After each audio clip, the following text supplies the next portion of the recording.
What's up, my little flowers? Welcome back to hell, and welcome to the January comeback review. I've reviewed comebacks for the month previously, so this is something that you're likely familiar with, so I'm not going to make the intro too long. As always, my disclaimer is that this is just music. It is subjective. If I don't like a comeback, then that doesn't mean that I won't ever like anything that the group ever does, or that I don't like the group. It's literally just that song, and you might like that song, and that is completely fine with me. In fact, let me know some of your favorite comebacks for January in the comments below. And I guess with that said, we can get into the review. Number 1, New Jeans. Oh my god. We're starting off the reviews with one of the strongest comebacks of the month. I know that this comeback was really being looked forward to after the big debut that New Jeans had last year, and I don't think that New Jeans disappointed. They've actually managed to have a flawless sounding discography so far. I will say we aren't reviewing Ditto since it technically came out last year, but I do actually like Ditto better than Oh My God. However, like I said, I don't dislike Oh My God. I think it's one of the strongest comebacks of the month. It manages to keep the fun and bouncy vibe that New Jeans had for their other songs, like Hype Boy, for example. It's a familiar sound, but still something new. I actually find that the more that I listen to this, the more I like it, because on first listen, I did have some things to kind of complain about. I still liked the song on first listen. I just didn't think that I would end up liking it as much as I have. The main complaint I had at the time was that the "they keep on asking me who is he" was way too long of a line to put in that part of the song, and it sounded really rushed and misplaced, but I don't really notice it that much anymore. I still think I personally would have shortened that line just a little bit, but like I said,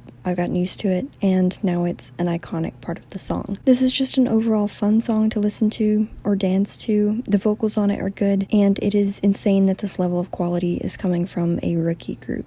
Number 2, Moonbin and Sanha Astro Madness. I probably butchered their names, by the way. I started listening to this song to review it for the month, and then I realized that I had actually already heard it somewhere. I think it was on TikTok. It might have been somewhere else. Either way, this is a solid song from this duo. The visuals and concept of the MV were cool and pretty to watch, and it's very hard for any duo to keep my attention, so good on these two. My attention span is trash. If there isn't 24 idols on stage at a time, I'm spacing out. However, these two have managed to carry this song pretty well with their choreo and their vocals. The chorus is catchy, and I found myself singing it throughout the day because it had actually gotten stuck in my head. It's definitely a song that has a high potential for replayability. Number 3, Highkey Rose Blossom. I was actually on the lookout for their next comeback because I really liked their debut and their first comeback. Their debut and first comeback were also incredibly different concepts and songs from each other, so I was interested to see what they would do next. If there's one thing you need to know about these girls, it is that they are concept queens, because this song was also completely different from their other two. I loved this music video, and it might just be because I am on a post-apocalyptic kick with zombie TV shows, but anything that even remotely looks like that setting is shooting immediately to the top of my list. This song sounds like something straight out of a coming-of-age film or something, especially when you add the lyrics to it. I definitely can see the song growing on me and becoming something that I listen to a lot. I'm excited to see what they do next because, like I said, they have an endless bag of concepts that they can pull off. Number 4, ILY1 Twinkle Twinkle. This is another group that had a solid debut that made me look forward to their next releases, and this song did not disappoint me. It is very much an elegant concept, and it also manages to remind me of some older third-gen group songs back when this concept used to be a bit more popular. It's nostalgic and well done. The vocals are great, and it's a chiller kind of sounding song. Like, it does have a drop in choreo and stuff, but it's just slower and softer. However, it still keeps the fairy-like twinkly, pun intended there, sound that I like from some of their previous stuff. If you want to go on a fairy tale adventure, then this is for you. I seriously need more people to start listening to this so that this type of music doesn't disappear from K-pop completely. Number 5, Hana Blaze, or maybe Blase. This is their debut, I believe. Be warned, I do not know anything about this group. Like, I've seen some comments saying something about waiting for them to debut for a while, but I've also seen that they were apparently a dance group. I might be wrong. I'm sure someone will let me know, but I'm just here to review a song and a debut. If I'm being completely honest, it is very clear that this company had $0 and a dream. As always on my channel, I'm not here to tear groups down, but instead will point out what I think was done well and what needs to be improved. For starters, this is not the girls' fault, but the company has got to be willing to put some money into them. The camera quality looks like a project I made in high school, and the editing keeps using these flash effects that are very outdated. I understand that some companies don't have money to debut with all the bells and whistles that they might like to, but you have to be willing to do something. I would recommend that since they didn't have the budget for a nicer camera for a music video, then just make the music video dance only. Like, there were shots of the girls dancing in the studio, and that actually didn't look bad. Until you get money, do that, because you're just going to be breaking even on what you're spending. The girls' dance, since we're on this topic, is actually good. Like I said, just film that and it will look nicer. If what I heard about them being a dance group is true, then it would make sense to me because they were really skilled at it and pretty in sync. The production, music-wise, isn't bad either. Whoever did that did pretty good. The vocals are another story though.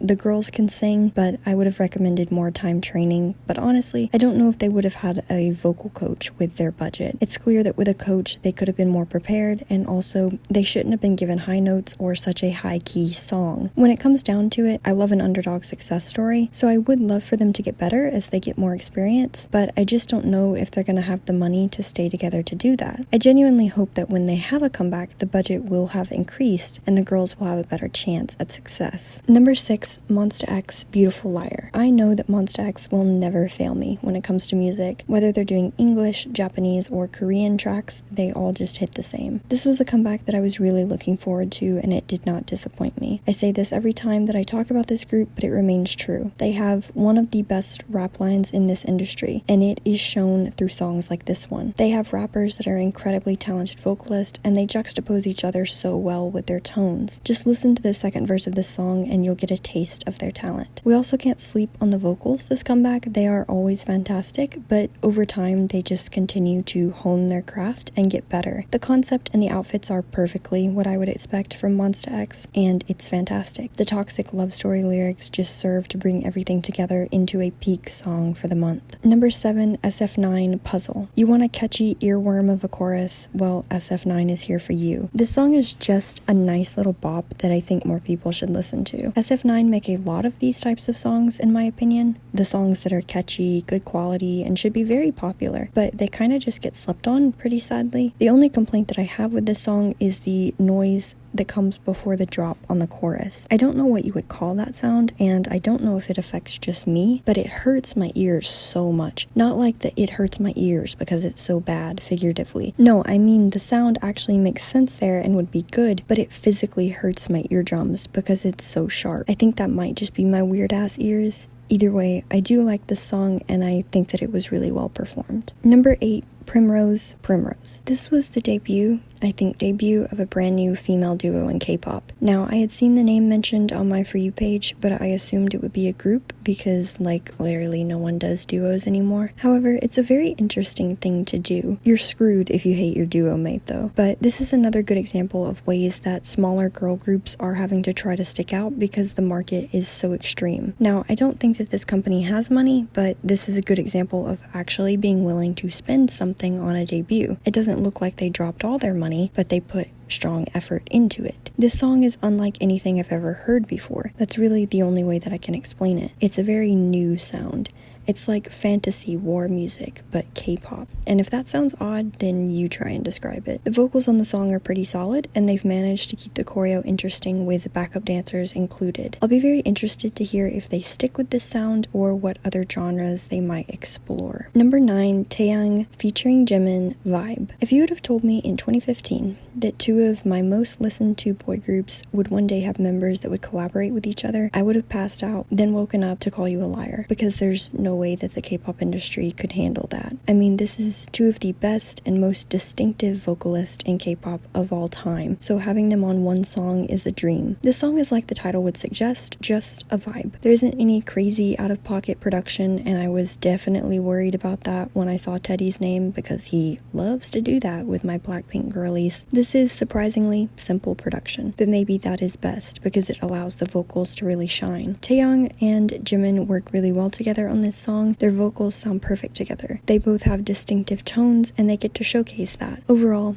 A collab for the history books, for sure. Number 10, Dreamcatcher, Reason. I am aware that this is not technically a regular comeback. It was a song meant for Insomnia, their fans, but I want to talk about it because not only is it so special, but it also broke music video view records for them, I'm pretty sure. This is just a sweet song. I mean, it has the usual Dreamcatcher rock sound, but the lyrics are really beautiful. If you listen to this song, then you have to read the lyrics and also watch the music video. It was so cool being able to see their journey throughout that video. This is overall just a really great song that will make me cry. I like how there are plenty of opportunities for call and response in this song as well, because it just makes sense to have the audience sing along to this. Yena, Love War. Yena said, I want to do a complete 180 from smartphone, and she did that. I love that she did a darker concept because she absolutely pulled it off from every aspect. The feature sounded good and actually served a purpose. The concept and lyrics are a great depiction of a toxic relationship with a music video to match that. I would say that this song actually borders on the KR&B genre for me, and it is so interesting to see the duality of her discography. When it comes to her vocals, they were beautifully soft and angelic, and I really think she would do well with an R&B song or jazz even. This is just chill, but is another song that has a very high replayability factor. I'm extremely interested to see what concept Yena will do next, since she's proved that she won't be boxed into a sound. Number 12 got the beat stamp on it. I'm not gonna lie, I heard Dim Joints and got very scared. I was also terrified because of the last song that these girls had, which wasn't a bad song at all production or vocals wise. I mean, this supergroup cannot have bad vocals, but it was the lyrics from the last song that just ruined it. This comeback, however, I absolutely love. They finally gave my girls the music video that they deserved, an album, and the song is a hit. It is classic SM experimental production, which if you know me, you know is very hit or miss with me. I either love it or hate it. I don't know how people are feeling about this song, but I love it. The baby baby baby part is so good, and of course great vocals and a decent rap section, and all the girls looked gorgeous in the music video, of course. When Taeyang came down those stairs, I was on my knees. This is the type of song that reminds me why I listen to K-pop. It's fun, experimental, never boring. I think it was Shiny that talked about how if your ears aren't hurting after a K-pop song, then it isn't it, and I couldn't agree more. I want all the crazy vocals, breakdowns, and choruses out there. This is a certified banger. Put the stamp on it. Number 13, Cignature, Aurora. This is K-pop.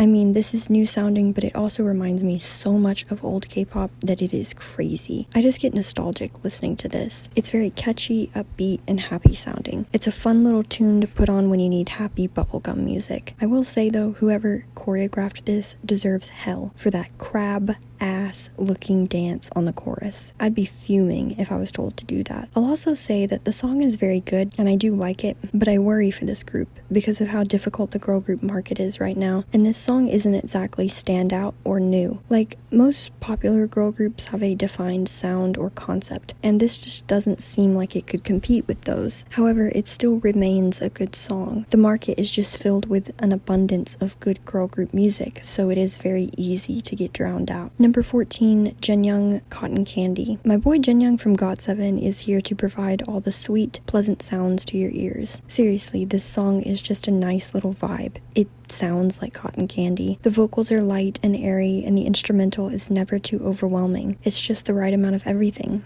Not to mention the color grading on the music video is so pretty. It's like understated colors. Overall, this is just a nice little tune that I think that everyone could enjoy. It would be a song to put on during a drive or even while reading or writing. Number 15, Twice, Moonlight Sunrise. After the absolute banger of an English song that The Feels was, I was really looking forward to more English music from Twice, and this did not disappoint me. I think that I still prefer The Feels, but I have listened to that one longer, so give me a while and then we will reevaluate. I mean, the rap section alone is enough to make this song deserve a top spot. The lyrics are good, it has a retro-inspired sound that Twice has been great at doing for a little while. It's just very Twice. I don't know how to explain that. Like, Twice has defined their sound so well. This song definitely made me look forward to the comeback soon. Number 16, XG, Happy Shooting Star. This song is so good. I don't want to hear anybody in the comments saying, but they're a Japanese group singing in English. They aren't K-pop. I don't care. If you make good music, then I'm there. This is the blueprint for good English music in K-pop. The drop down into the vocals from the rap is so good. I mean, talk about vocal talent. It's so solid. I just don't really know how to explain my love for this song. I've overplayed the hell out of it, and it is easily one of my favorites of the month. Just listen to it if you haven't. That's all I can say about it.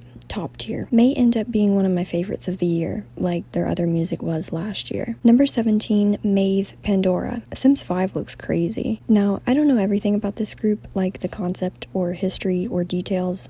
I just don't know. But I do know that this group has been talked about a lot on my For You page. Now, obviously, the big thing is that the group is AI, right? Like, there are real people behind the music, but the actual faces that we see are computer generated. So I'm gonna start with the actual song. I gotta say, this song slaps. Like, I know everyone wants to hate this group because they're replacing real idols, but if it hits, it hits. The song is catchy and it has fantastic production and vocals. Like, I'll just be singing that chorus all day. Call me MAVE, catch the wave. It's so good. The vocalists really pop off on the bridge as well. Now, I think that this is something interesting to talk about. I don't know what company MAVE is from, but if it is a smaller company, then this is a really great way to promote music. Like, competition in K-pop, especially girl groups, is so difficult right now. You basically have to be a god to stand out. Like I said, the song is really good, but if they had come out as real people, then I don't think as many people would have looked into them as they ended up doing. They did what big 3/4 companies do. They were able to generate an audience even before their debut. It's really smart. Now, I will comment on this as well since everyone is talking about it. The likelihood of them replacing real idols. In my opinion, it is astronomically small. There are so many things that real idols do that MAVE couldn't, or at least would be harder for them to do. People like standing real people. One of the main ways to drive interest in a group is by promoting the boyfriend-girlfriend stereotype,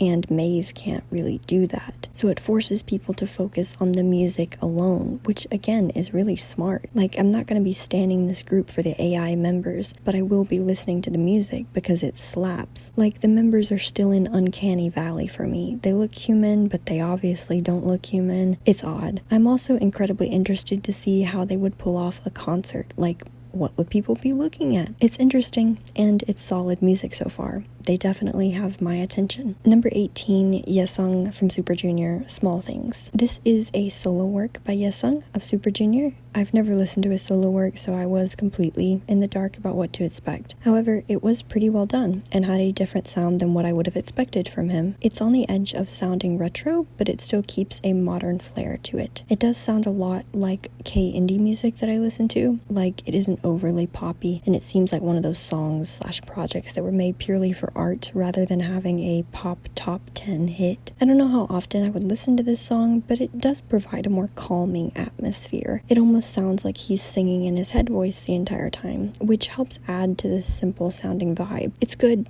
and I could definitely see people playing this while driving or drawing. Number 19, TXT, Sugar Rush Ride. Do I even need to review TXT anymore at this point? I've said it so many times on my channel, but I'll say it again just in case you missed it. TXT easily has the best discography in all of K-pop. They never miss with a comeback or any of the other songs on the album. They are the standard for good music in K-pop. I mean, think about how diverse this discography is. Sugar Rush Ride is so different from their emo era, and it's even farther from songs like Crown or Cat and Dog. If you haven't heard Sugar Rush Ride, I would highly recommend it. The music video is gorgeous, the concept is brilliant, the vocals and production that shift between light, airy vocals that make me feel like I'm floating, and then drop back into this dark but still breathy sound with that catchy ass whistle. I mean, it's just top tier. It will go down as one of my favorite eras of them. I would also highly recommend the B-sides this comeback because they are some of the best that they have ever done. Number 20, ONEWE, Gravity. I believe that this is a completely English track, but